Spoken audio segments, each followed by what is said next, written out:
காஞ்சிபுரம் அடுத்த சுங்குவாச்சத்திரம் பகுதியில் சாம்சங் ஊழியர்கள் லிப்ட் கேட்டு ஏறி சென்ற மினி வேன் கட்டுப்பாட்டை இழந்து சாலையில் கவிழ்ந்த நிலையில் பதற வைக்கும் விபத்தின் சிசிடிவி காட்சிகள் வெளியாகியுள்ளது.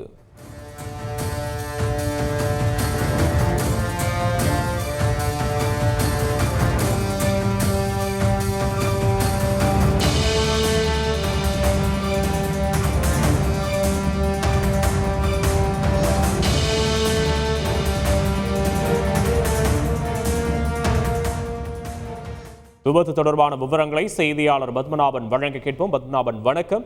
அதில் பயணம் செய்தவர்களுடைய நிலைமை என்னானது? பத்மநாபன், விவரங்களை பதிவு பண்ணலாம். காஞ்சிபுரம் மாவட்டம் ஸ்ரீபெரும்புதூர் அடுத்த சுங்குவாசத்திரம் அருகே எச்சூர் பகுதியில் சாம்சங் தொழிலாளர்கள் தொடர்ந்து பல்வேறு கோரிக்கைகளை வலியுறுத்தி 30 நாட்களுக்கு மேலாக போராட்டம் நடத்தி வருகின்றனர். இந்நிலையில் போராட்டத்திற்கு வரும் தொழிலாளர்கள் சுங்குவாசத்திரம் அருகே நடந்து சென்று கொண்டிருந்த பொழுது அவ்வழியாக வந்த டாடா ஏசி வாகனம் வழியிலே நிறுத்தி, நான் அந்த வழியாக தான் செல்கிறேன், நீங்கள் வருகிறீர்களா என்று கேட்டு வலுக்கட்டாயமாக 13 பேரை ஏற்றி வந்ததாக கூறப்படுகிறது.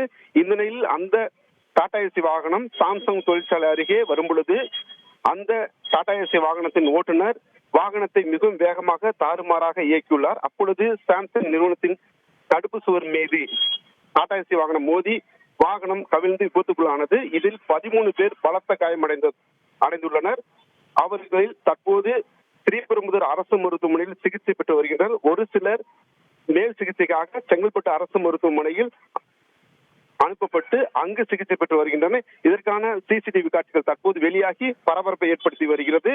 விபத்து குறித்து சுங்குவாச்சத்திரம் போலீசார் வழக்கு பதிவு செய்து விசாரணை மேற்கொண்டு வருகின்றனர். விவரங்களுக்கு நன்றி பத்மநாபன். செய்திகளை உடனுக்குடன் தெரிந்து கொள்ள உடனே சப்ஸ்கிரைப் பண்ணுங்க.